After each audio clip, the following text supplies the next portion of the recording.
kwa dhati kabisa viongozi wa sehemu hii pamoja na wananchi wenzetu mliopo hapa. Kwanza ni kuombeni radhi kwa kubadilisha huu muda, na najua muda huu wa saa 8 mpaka saa 10 wengine wanaita muda wa wazee wetu wanatuambia wa kupunguza nguo. Kwa hiyo mtusamehe kwa makie ndio Kwa hiyo mtusamehe kwamba tumebadilisha huu muda, na ni si siri, lakini ni haya ya mambo yetu. Nimeitwa saa 10 niende kule kwa mwenyekiti wetu. Kwa hiyo nikasema madhali nimeitwa, sikuulizwa kama utawahi au hutowahi. Kwa hiyo nikasema kama nyinyi mtakubali tuanze mapema, ndio nikaomba hilo. Kwa hiyo ni sababu hiyo tu, hakuna sababu nyingine. Na ndio maana wenzangu wengi wako kwenye kamati sasa hivi. Kuna wengine wako Jendele wanamalizia majumuishi ya Wizara ya Elimu, na wengine wako wizara mbalimbali. Mimi nimeondoka Kisauni sasa hivi nikawahi hapa. Kwa hiyo mnisamehe kwa hilo, lakini hii ni mwanzo. Huko mbele tutakuja kwa kituo zaidi, lakini pia hupenda vikao kama hivi visichoshe. Yaani mtu akakaa mpaka akasema mara nyingine sendi tena. Natarajia hichi kikao chetu kisizidi saa 1. Labda wale wenzangu watokeze, lakini nikiwepo mimi tutachukua mpaka saa 10 kamili, tukijaliwa. Mimi nataka tuwe tumemaliza. Sasa madhumuni amesha yazungumza mwenzangu alotangulia Talib, na kama mnavyofahamu Baraza la Wawakilishi la Zanzibar limeundwa kwa mujibu wa katiba ya Zanzibar, lakini pia kuna sheria inayosimamia utawala wa lile baraza lenyewe. Sambamba na sheria kumeundwa kanuni za kuliendesha lile baraza, na zile kanuni ndio zinazotufanya sisi, ukimtumia message mwanzo mwambie waziri muongo, anakuwa kwa pale hawezi kusema tena, kwa sababu kila hoja unaruhusiwa kuzungumza mara moja, labda spika kuna jambo la ufafanuzi ya kuombe. Kwa hiyo nimekuja hapa kusema kwamba ndani ya hiyo sheria, ndani ya kanuni imetambua uongozi wa Baraza la Wawakilishi, kwa sababu watu wanapokaa pamoja, hata wakiwa watu wazima, shughuli kama zile zinaingiza mambo ya utoto na uvunjaji wa nidhamu. Na ndio maana baraza, katika viongozi waliosema lazima wawepo ni wanadhimu wa vyama, lakini pia kuna mnadhimu wa serikali ambaye anawaadabisha watu wa serikali. Kwa mimi nimekuja hapa kama mnadhimu wa chama cha ACT Wazalendo, lakini tunapoingia mle barazani unadhimu wa chama unakuwa mdogo kuliko unadhimu wa lile baraza lenyewe kwa ujumla. Na ndio maana hata Mheshimiwa Hamza wakati tuko Arusha mara moja ananikabidhi mimi wajumbe wake wa Chama cha Mapinduzi kuwaongoza, na miongozo yangu inakuwa miongozo ya kufuatwa na wote. Kwa hiyo unadhimu ni sehemu ya kuliadabisha baraza, hasa wajumbe wake, na kwa hiyo mnadhimu anatakiwa afanye mambo 5 makuu, na ndio nilisema niyataje hapa. Suala la kwanza ambalo mnadhimu anatakiwa alisimamie katika Baraza la Wawakilishi ni kuhakikisha nidhamu ya wajumbe wake. Kama ni mnadhimu wa chama, nidhamu ya wale wajumbe kutoka chama chake. Spika akiona mtu anatovuka adabu, anachelewa barazani, hahudhurii vikao, anatoka, anasimama sana, mtu wa kwanza kumuuliza ni mnadhimu. Attendance akiona mle barazani haitimii, anaowakamata mwanzo ni wanadhimu. Akiona michango inaenda ndivyo watu wanatukanana barazani, anawaita wanadhimu, wanashauriana, kwa maana kwamba wanatakiwa watunze nidhamu pamoja. Na anayewaweza wajumbe ni yule mnadhimu kutoka chama chao, hasa kwa mujibu wa utaratibu wa nchi yetu ilivyo, kwamba jambo lote unalolitaka we lazima upitie kwenye chama chako. Hata yule makamu wa kwanza, basi chama chake kikisema kwamba we hatukutaki tena, hata kama rais anamtaka, serikali nzima inamtaka, tawi lake tu linaweza likaamua bwana sisi hatukutaki tena, we si mwanachama tena wetu. Kwa hiyo ndio maana wanadhimu wa vyama wanapewa uzito mkubwa katika Baraza la Wawakilishi, na kazi moja ya kwanza ni hiyo ya kutunza nidhamu. Ya pili ni mahudhurio, kuhakikisha kwamba mnadhimu anawashajiisha wajumbe wake waingie barazani kwa wakati, wasitoroke, wakae sehemu wanaotakiwa kukaa, wasitembee ndani mle. Kwa hiyo pia ni miongoni mwa kazi za mnadhimu, kuhakikisha attendance, mahudhurio na kubaki kwenye baraza ya wajumbe wake inaendelea vizuri. Lakini la tatu, kila chama kinakuwa na msimamo wake. Mnaingia barazani mle, lakini mna misimamo yenu ya kichama ambayo inaendana na maendeleo au maslahi ya nchi. Kwa hiyo mnadhimu ana wajibu wa kusimamia msimamo wa chama katika baraza la wawakilishi. Ukimwona mjumbe anachangia kinyume na msimamo wa chama, basi ni kazi ya mnadhim kumfahamisha kwanza, ikiwezekana kutumia njia nyingine, kumkaripia, kumwadabisha, wakati mwingine kumripoti pia katika uongozi wa chama. Lakini hii pia inaweka ile kazi ya 4 ambayo ni mawasiliano kati ya chama na uongozi wa chama, lakini pia chama na chama, lakini pia chama pamoja na uongozi wa baraza na wajumbe pamoja na uongozi wa baraza, ikiwemo hata kupanga mjumbe gani anafaa katika kamati gani. Kwa mfano, mimi nashauriana na spika kuamua kwamba fulani mpeleke kwenye kamati fulani, fulani hatufai kwenye kamati fulani. Na ya mwisho kabisa, ikitokezea kuna conflict disputes wanazita wenyewe, kuna kutokuelewana mjumbe na mjumbe, mjumbe na spika, mjumbe na baraza, mjumbe na chama, basi mnadhim ana nafasi kubwa kuhakikisha kwamba kunapatikana suluhu bila kumuumiza mmoja wapo katika hao. Kwa hiyo hiyo ni muhtasari wa kazi muhimu za mnadhim katika baraza la wawakilishi. Sasa kilichotuleta hapa leo, hiyo kuelezea mnadhim ni ndogo tu. Muhimu ni kwamba kati yetu hapa kuna wazee tokea chama kimoja, wanafahamu, wanaliangalia baraza, wanalisikiliza au wanalisikia. Lakini pia kuna wengine wamekuja juzi, wengine wameanza kusikiliza baraza katika vyama viwili, CUF kipindi kile na Chama cha Mapinduzi, wakati wakiwa wanawiana kwa wingi. Wamekwenda kwenye baraza la chama kimoja lakini vyama vingi, lakini linaloongozwa na chama kimoja 2015 mpaka 2020, na sasa hivi pengine vyama viwili lakini kimoja kimezidiwa kwa wajumbe. Mmeyaona yote hayo. Nimekuja hapa kukuombeni nyinyi mtuelekeze aina gani ya baraza mungetamani mtu anatoa pesa, ananunua betri ili aweze kulisikiliza. Kuna vitu unatoa pesa, kwa mfano matokeo ya watoto enzi hizo yalipokuwa tunu, mtu anaweka pesa yake, anaenda kununua betri ili aje kusikiliza matokeo ya watoto. Sasa hivi hayako tena mambo hayo. Ukiwaambia watoto tulikuwa tukitajwa sote kwenye redio, wanashangaa. Mimi wanangu nikiwaambia ilikuwa tunatangazwa sote kwenye redio tuliopasi, wanashangaa. Sasa hivi hayapo tena. Sasa baraza pia, watu sasa hivi imetokezea hapo katikati wamepoteza ile hamu ya kulisikiliza. Halina tena ladha, halina tena mvuto, lakini nyinyi ndio mnaoweza kutuelekeza tufanyeje sisi kama wajumbe wa baraza la wawakilishi wa chama cha upinzani na wile chama tawala. Kwa sababu haya tunayoyazungumza hapa pengine nitaenda kushare na wenzetu wa chama kingine. Mnalitamani baraza la aina gani ili muweze kulisikiliza, ili muweze kuliangalia, ili mtu aweze kulipa kingamuzi kwa ajili ya kuliangalia baraza?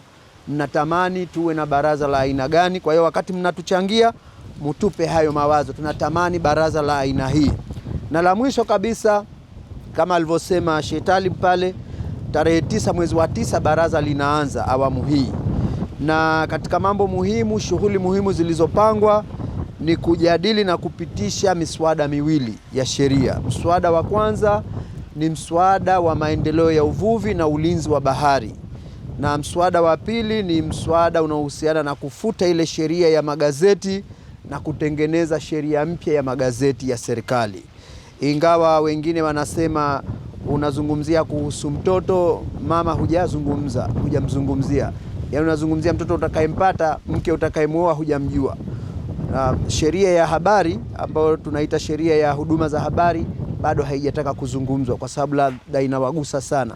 Lakini sisi hiyo tuachieni sisi, tumeshafika hatua nzuri. Tumeshapeleka mswada binafsi wa kuhusiana na hiyo sheria ya huduma za habari, ambayo tulidhani hii sheria ya magazeti iwe mtoto wa hiyo sheria ya huduma za habari. Lakini vyovyote vile leo tuzungumzeni hii sheria ya habari ya magazeti. Mtuchangie kitu gani, pamoja na kwamba hatukuleta mswada wala hatujakupeni, kitu gani mnatamani kwamba kiwemo au kisiwemo?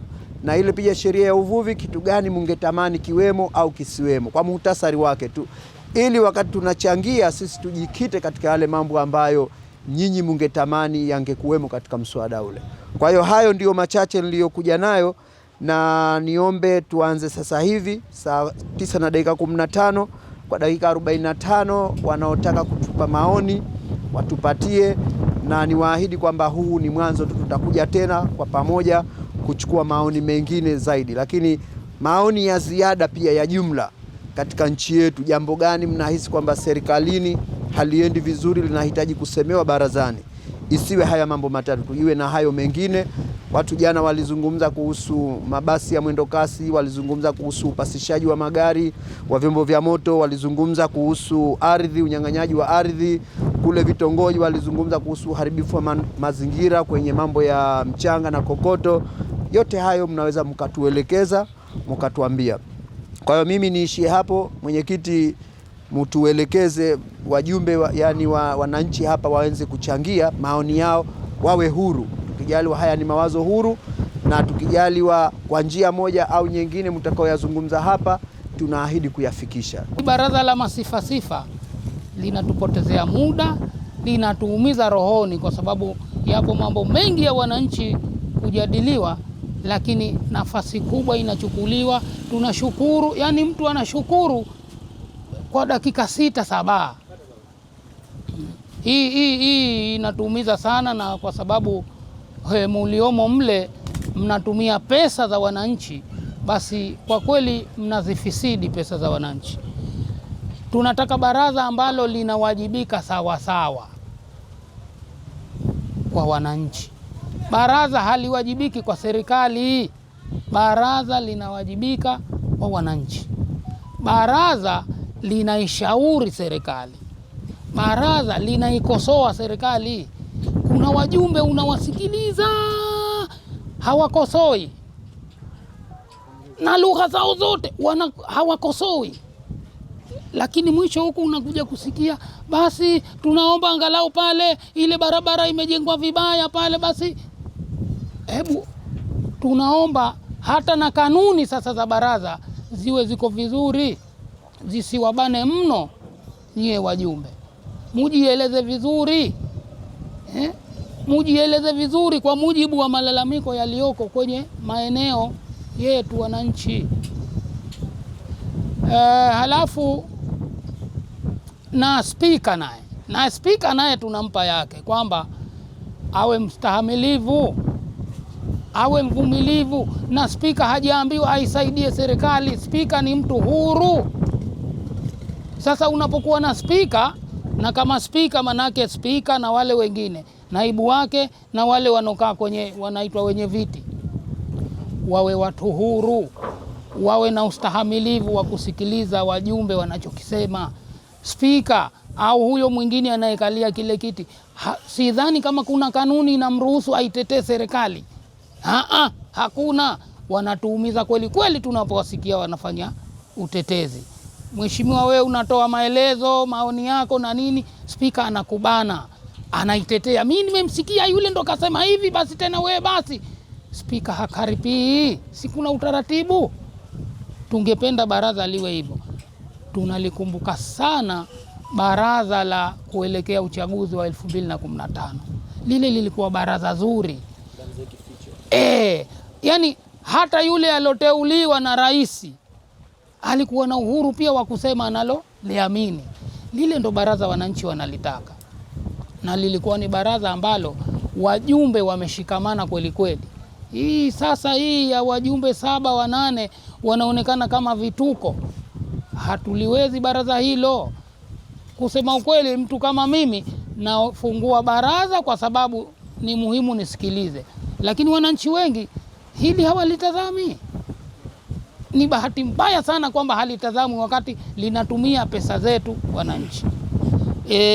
La mwisho ningezungumzia hizi sheria, lakini sasa labda ungetuambia kidogo japo kwa dakika 3, kinakusudiwa nini kwenye kuifuta sheria ya magazeti kuileta nyingine?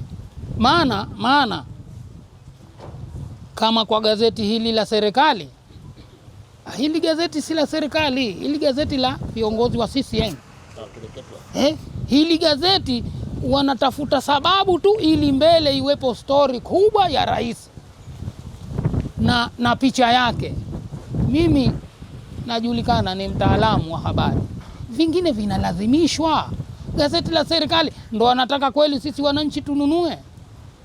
Na ndio katika ulimwengu huu wa digital ambao kwenye kiganja, taarifa zote zinapatikana. Lile gazeti linatoa taarifa za leo, za sasa hivi, litasomwa kesho. Kwa hivyo kila habari mle ni jana, juzi, lakini hizo habari si tushaziona. Sasa hili gazeti, ili angalau tupate kununua kidogo, basi liwe na vitu vya wananchi, sio kila kitu. Yani nakwambia, kuna siku rais wala hana tukio, lakini unakuta kuna picha yake na pametafutwa sababu na story kubwa na picha kubwa. Gazeti lizungumzie vitu vya maana vya wananchi na sera zile za serikali, lakini sio tena kila wakati rais kasema, rais kasema. Na umesema hii ya sheria mama, tunajua, mimi najua mchango wako na wawakilishi wa chama cha ACT Wazalendo. Tumeshirikiana nao na baadhi ya wawakilishi wa upande wa CCM. Tunaitamani kweli kweli, na tunashangaa miaka 20, lakini hizi zao hizi zinakuja mara kwa mara. Sheria ya uvuvi hii ndio hiyo inakuja ya magazeti, kumbe gazeti lenyewe ni moja tu. Serikali ina gazeti hili la Zanzibar Leo na gazeti la Kiingereza. Tuna shida kweli ya magazeti mbalimbali ya wananchi wawe na magazeti ambayo yanatoa habari zao, na hili litoe habari za wananchi, sio kila siku kuzungumza mambo ya serikali. Nilitaka kidogo samani niguse na uvuvi, sijui kama inahusu na Zafiko, sijui, sina hakika, lakini juzi tulitangaziwa kwamba Zafiko imefunga shughuli zake, imefutwa, manake Zafiko halipo tena. Labda wewe utusaidie, kwa nini Zafiko isiwepo tena? Angalia juzi kilichofanyika siku ya tarehe 9, ulitangazwa mnada wa pweza. Mimi kwa sababu napenda sana pweza, nikaenda kutazama. Pweza walikuwepo kilo kama 800, kilo 800 pweza wanapigwa mnada. Mimi nikachunguza na watu alhamdulillah wanajua, mwandishi kashafika hapa, wakanivuta pembeni, wananiuliza, unajua kwa nini hawa pweza wanauzwa? Unajua wameletwa kutoka wapi? Wakanieleza yote. Wale pweza ni kilo 800. Kuna wachuuzi walikwenda zaidi ya wiki wana negotiate na watu wa shirika pamoja na msajili wa hazina ofisi yake, wauziwe kilo mpaka shilingi 14,000, lakini wamekataliwa. Wale pweza wameuzwa kwa shilingi 8,000. Na kwa serikali ni hasara. Na unajua wale pweza wametoka wapi? Mafia. Bila shaka ni gharama hizi za kuwatoa wale pweza Mafia. Na wale pweza wakati wanapigwa mnada wamesha chacha. Taarifa nilozipata, ile cold room pale wanainyima umeme, kwa hivyo haipati mabarafu ubaridi wa nani. Wakati waliletwa pale wale pweza ni mawe kutoka Mafia. Sasa inaonekana kuna hasara hapa. Mheshimiwa, ukirudi kule ukalitafute hili, wameuzwa pale kwa hasara. Kwa nini wanauzwa kwa hasara? Azim, mimi nitazungumzia swala la nchi na maeneo tu kidogo, ndio mchango wangu. Zanzibar ni nchi. Zanzibar ni nchi, na ikiwa ni nchi inahitaji kuwa na utaratibu wake wa kikatiba na kisheria. Lakini tunaona sasa nchi haina utaratibu, haina kisheria. Ni kwamba watu katika nchi hii wanaingia tu kiholela, hususa katika ukanda wa bahari kuanzia kaskazini hadi kusini. Kiukweli wapo wageni wengi sana wameingia katika nchi hii na wanaishi, wanamaliza muda wao. Serikali haifanyi kazi, wakajua huyu kaishia muda wake wa kukaa. Watu wapo wanaoa, wanazaana, lakini hata utamaduni wa Zanzibar wanauvunja. Wanaishi kama vile wako Ulaya. Tamaduni zetu zinaondoka. Unapokwenda kule, kama umefuatana na mzazi wako, unaona haya. Ukanda huu wa pwani sasa hivi sio utamaduni wa Zanzibari. Hawa ni wageni, lazima wafuate sheria za nchi. Tunaomba hili, Mheshimiwa Wakilishi, mulifuatilie na mulione lipo. Sisi kama Wazanzibari haturiziki na utamaduni ule wanaofanya wazungu, sio utamaduni wetu.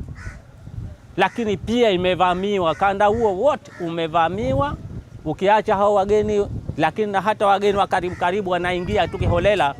Na naona kama serikali haina utaratibu wa kuchunguza kiundani hawa wageni, kwa sababu wanaingia tu kiholela. Hili ni langu moja ambalo mheshimiwa nimeliona.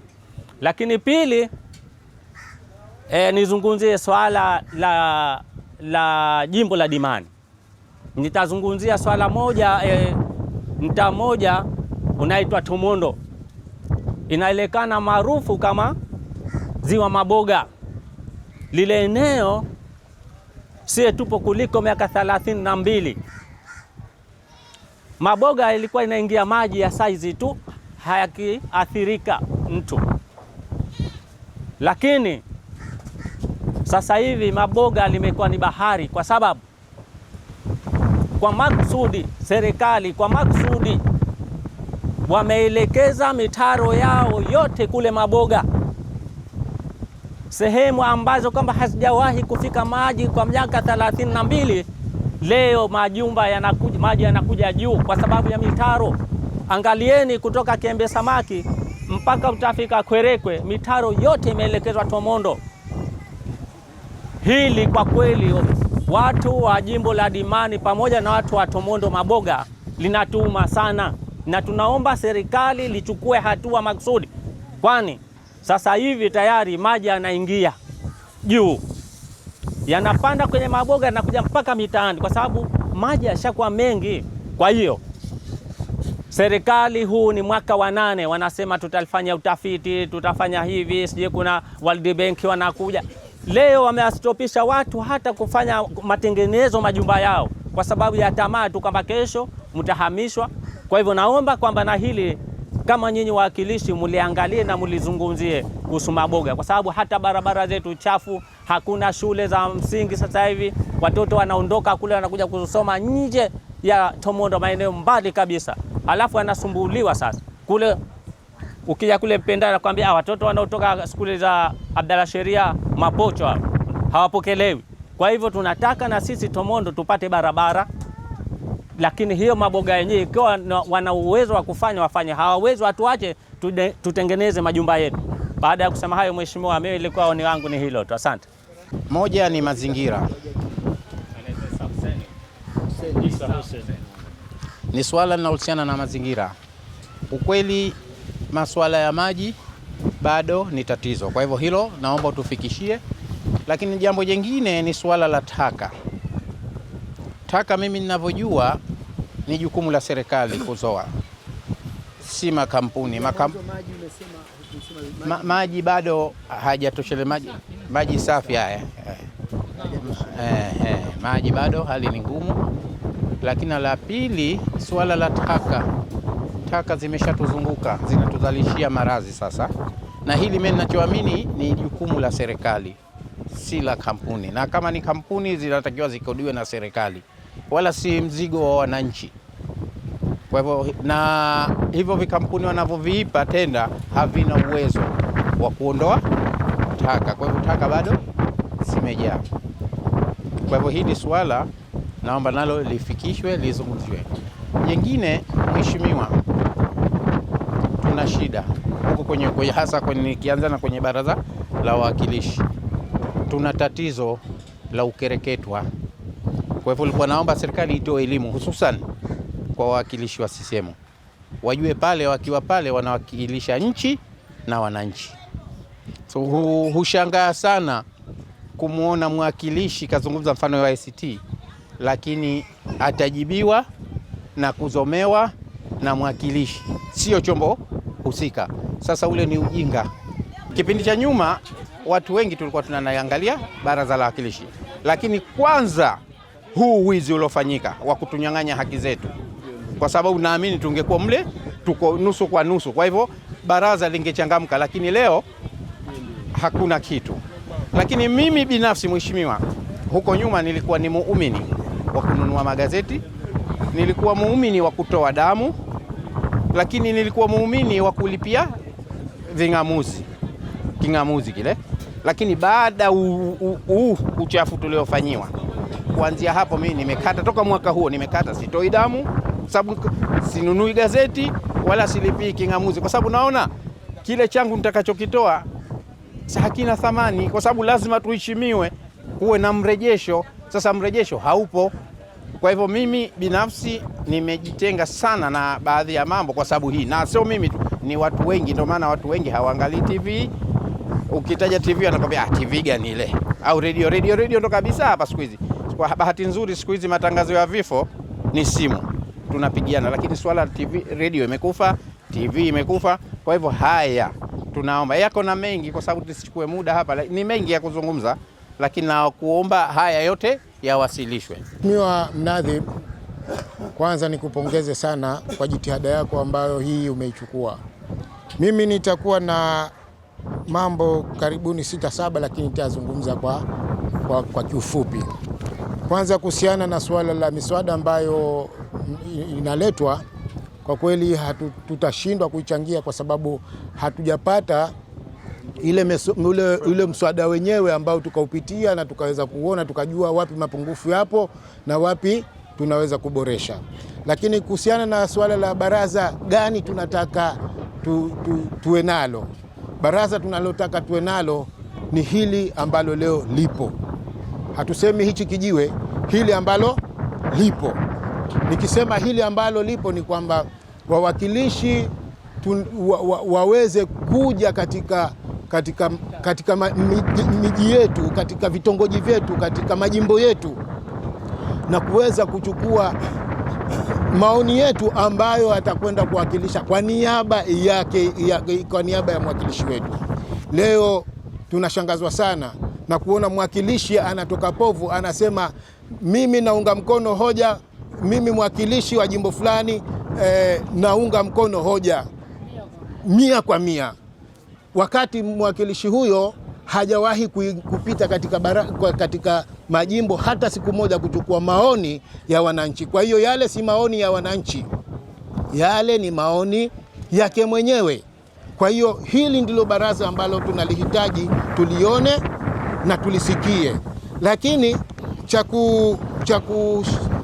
cha kushtusha sana ni kwa mfano tukio moja ambalo limetokezea juzi kwa mwakilishi wa Ole. Nimpongeze sana mwakilishi wa Ole, alichukua jitihada ya kwenda kuonana na wananchi wake ili kutaka maoni kama haya ambayo yanatakiwa yawasilishwe kwenye baraza. Lakini bahati mbaya jeshi la polisi ambalo sasa nalo limegeuka kuwa ni sehemu ya siasa baada ya kuwa ni watumishi wa serikali, wakamzuia kufanya kazi ya uwakilishi. Kwa hiyo tunataka kuweko na sheria ambayo itawapa fursa au itawapa nguvu wawakilishi kuweza kuonana na wananchi wao bila ya kuingiliwa na vyombo vya dola. Lakini katika baraza tunaona vituko vingi ambavyo vinatokezea, hasa kwa viongozi ambao wanasimamia baraza, spika, naibu spika pamoja na makatibu. Binafsi wenye viti. Binafsi mimi nafuatilia sana baraza na nakupongeza sana Mnadhib. Ilifika pahala siku hiyo naona maji yalizidi unga, ilibidi ukunje na utoke. Na nikasema sawa, hichi ndicho kinachotakiwa kionekane kwa vitendo, kwa sababu wenzetu hawataki kusoma alama za nyakati. Kwa hiyo hili baraza ambalo tunalihitaji, tunataka liwe ni baraza la wananchi, lisiwe baraza la ACT wala lisiwe baraza la CCM. Nikirudi katika mjumuisho wa wananchi, kwa kweli tunawapongeza sana wawakilishi. Wamo wawakilishi ambao ni wa upande wa chama tawala, na tunampongeza sana mzee wetu ule wa wapi Jaku, tunampongeza sana kabisa. Ule ndio mfano wa baraza tunalohitaji, sio baraza la kwenda kupongeza halafu mtu akasema hii mapinduzi daima mpaka kitakufa, si hatutoi. Wajinga kama wale wanahitaji waelimishwe ili wajue nini maana ya baraza. Kwa hiyo mimi naenda kwenye michango ya kijumla kwa wananchi. Jambo la kwanza ni kwamba nchi yoyote duniani haiwezi kupiga hatua ya maendeleo kama haina wasomi. Leo profesa ingalikuwa si miongoni mwa watu ambao wamepata elimu, nadhani lile baraza sio wengine hata ingalikuwa na nguvu ya kuweza kuliangalia, lakini kwa sababu limekuwa na baadhi ya wasomi ambao wanachanganua hoja na kujenga hoja. Kwa hiyo hii inatupelekea kwamba hawa wasomi waweze kuleta maendeleo katika nchi. Cha kusikitisha sana, leo Wizara ya Elimu inazungumza suala la uongo. Nafikiri niliwahi kukutumia message ukiwa barazani wakati Mheshimiwa Lela anajibu suala la mikopo. Ni uongo, suala la mikopo haliko fair. Mimi binafsi nimeomba masomo ya digrii ya pili masters, lakini ukweli nimekwama njiani na nimeamua kuachana nayo. Kwa nini? Kwa sababu nimeomba mkopo mara ya kwanza na nilipofika nimekwenda na evidence zangu na GPA ya 4.3 first class kasoro pointi moja. Nikauliza kwa nini nimeshindwa kupata mkopo? Nikaambiwa huna vigezo, bajeti haitoshelezi. Nikapita njia zangu ambazo nazijua, nikapewa mtu mkononi, nikaambiwa nenda kwa fulani akusaidie. Na nimeenda kweli, akanipokea, akanambia ukisha kufanya registration njoo unaambie. Nikarudi, hatima yake na benchi ya pili ya mwaka wa pili ule pesa yangu ya registration imeliwa na mimi nikawa out. Kwa hiyo nikasikitika sana. Nikasikitika kwa sababu sisi wengine tulinyimwa elimu kutoka 1996 wakati tulipotetea haki za wapiga kura ya wanafunzi ambao walikuwa wako dahalia huko, tukafukuzwa. Mwaka 96 niko form 4. Mheshimiwa, serikali hiyo ambayo mpaka saizi ipo ilipeleka mpaka barua kwenye taasisi tofauti za elimu kunyimwa sisi tusiendelee. Na ili mheshimiwa, naomba ulichukue kwamba wanafunzi walionyimwa elimu mwaka 1996 na ikaundwa tume ya uchunguzi na Mheshimiwa Amani Karume na ikathibitisha kwamba hawa watu wamefukuzwa skuli kinyume na sheria. Sijawahi kutoka mwaka huo kusikia mwakilishi yoyote, si wa upinzani wala si wa chama tawala, kulizungumzia haki ya wanafunzi hawa walionyimwa fursa yao ya kusoma. Tukiwemo au nikiwemo na mimi mwenyewe. Nilifanya jitihada zangu hata mimi za kuweza kufuatilia na nikaambiwa kwamba kwa nini hukuleta mrejesho, nikawapelekea mrejesho, lakini mheshimiwa, bila kusema siri kwamba ni siri, niliitwa na mfanyakazi mmoja wa utumishi akanambia, kakaangu, hili suala hili limekaa hapa na ikiwa hamna mtu wa kulisemea na kulisimamia hamwezi kupata haki yenu. Na kweli akanambia hili hujibiwi tena, na hasa kwa barua yako ambayo umewafunga hawawezi wa kulijibu. Mheshimiwa, nitakupa ushahidi uende nao evidence. Na bahati mbaya sana kilichokuwa kimenisikitisha ni kwamba kipindi kile baada ya matokeo yote wenzetu baadhi ya wawakilishi walipata fursa ya kuwa mawaziri kwenye wizara kwenye serikali ambayo ilipita ya umoja wa kitaifa.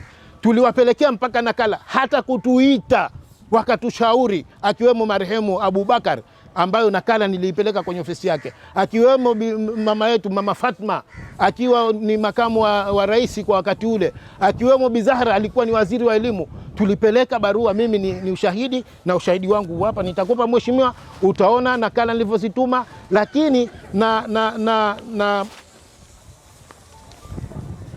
na onyo ambalo walipewa hata wale ambao walitakiwa wakati tushafukuzwa, tulitaka sisi kuomba masomo, wakapelekewa maskuli ya private na baadhi ya maskuli ya serikali kunyimwa kwamba tusiendelee na masomo. Kwa hiyo mimi mheshimiwa, bado nadai haki yangu ya masomo na nahitaji kujiendeleza kimasomo, na kwa sababu ya uwezo wangu sina, sina uwezo wa kujiendeleza saizi. Hii kazi naomba tuachie, muturejeshee haki yetu. Kuna watu waliopigwa kwenye miafaka chungu nzima, kwenye maridhiano wamezungumzwa. Kuna watu lakini sisi tulionyimwa haki yetu ya elimu pamoja na waliofukuzwa makazi mpaka leo wameshindwa kutetewa kwenye baraza la wawakilishi. Kwa hiyo mheshimiwa, nakupa ushahidi huu hapa, utakwenda kuupitia na utawasilisha. Swala jingine nataka niende haraka haraka ni swala la uwiano wa kinchi. Zanzibar tunasema ni muungano wa nchi, ni visiwa, ni mgawanyiko wa visiwa viwili, Unguja na Pemba. Niliwahi kumsikia Nadir siku moja akifoka sana, akasema haiwezekani, kuna mradi ulipelekwa Pemba, akasema haiwezekani mradi upelekwe Pemba, Zanzibar Unguja usiletwe. Nadhani mkirudi kwenye hasa hilo swala aliwahi kulisema. Kwa hiyo yeye anadhani kwamba kupelekewa ule mradi Pemba ni ihsani, huku sio ihsani. Leo tunaona barabara ngapi zinajengwa Unguja yote mjini inavyopendeza, lakini twendeni Pemba. Mimi siku zote nikifika najiuliza, narudi kaburini au narudi duniani? Kwa sababu huoni kuweko na mabadiliko. Lakini kwa sababu gani? Yote haya yanapelekea ni kwamba ule uwiano wa hivi visiwa umetengwa. Na kwa nini umetengwa? Kwa sababu ikiwa mtakumbuka, na nyinyi wazee wangu, ilikuwa tuna mabaraza mawili. Tuna baraza lile lililopo mjini na baraza jingine lilikuwa liko Wete, na ulikuwa kuna session ambazo session moja inafanywa Unguja, session ya pili inafanywa Pemba. Hile ilikwenda kusaidia kwa kiasi kikubwa kwamba hata wale mawaziri huweza kujua namna gani ya ile Pemba vile ilivyo na athari zake ambazo ilikuwa leo imekuwa baraza limewekwa ni Unguja, kuanzia siku ambayo mtu atateuliwa kuwa mwakilishi mpaka atamaliza anashindwa kwenda Pemba kwa sababu ya majukumu ya kibaraza. Kwa hiyo tunaomba kama huku baraza liko na ikiwa hivi visiwa ni viwili na vyote vina haki sawa, kutengwe eneo Pemba, lijengwe baraza la wawakilishi na session ziendelee kama zilivyokuwa zamani. Na hii si dhambi kwa sababu ilikuwepo kutoka hapo awali na ilikuwa kazi za baraza na kazi za serikali zilikuwa zinaenda.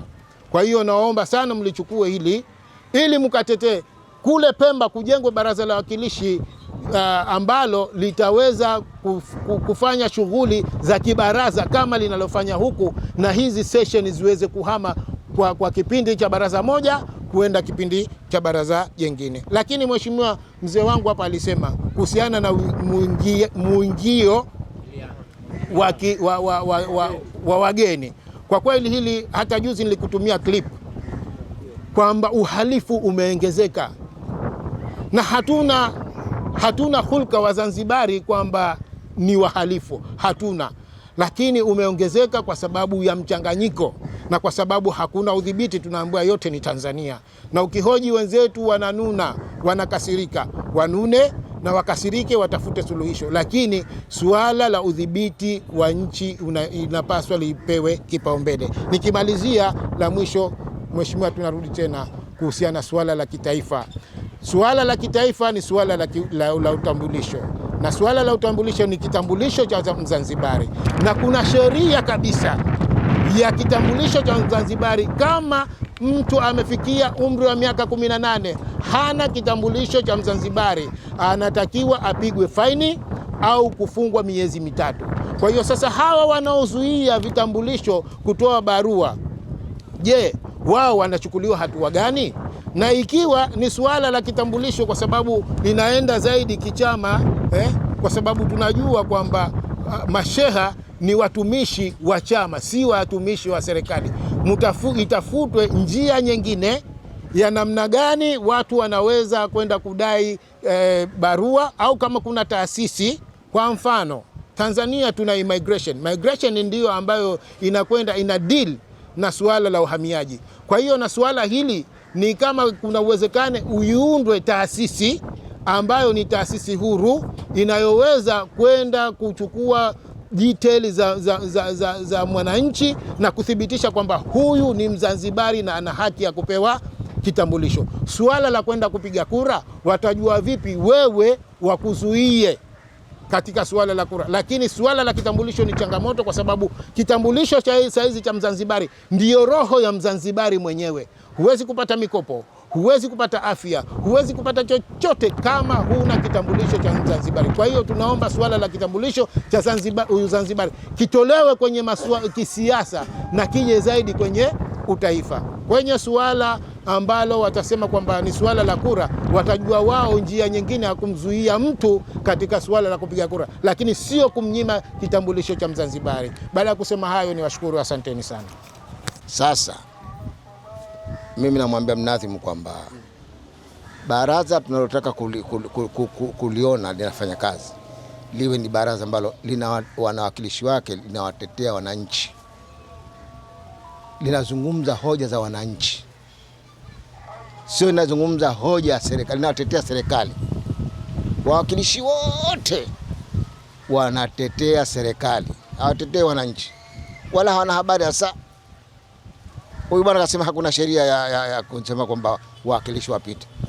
Ipo katika katiba ya Jamhuri ya Muungano, kifungu 59(1)(2) kinasema hivi: mbunge ama mwakilishi ana haki ya kwenda kulitembelea jimbo kwa mwezi mzima kabla hajaingia kwenye baraza, kutafuta maoni ya wanachama, wananchi, ili apate yeye nini atasema kule, nini ataona, nini kimefanywa katika bajeti ya serikali, kimefanywa kipi, kimeachwa kipi. Mbunge yeye ana watu 7 ni washauri wake, kila pahali kwenye jimbo anafanya uchunguzi pale, bwana, barabara haijatengenezwa, taka zinazo, mpaka baadaye siku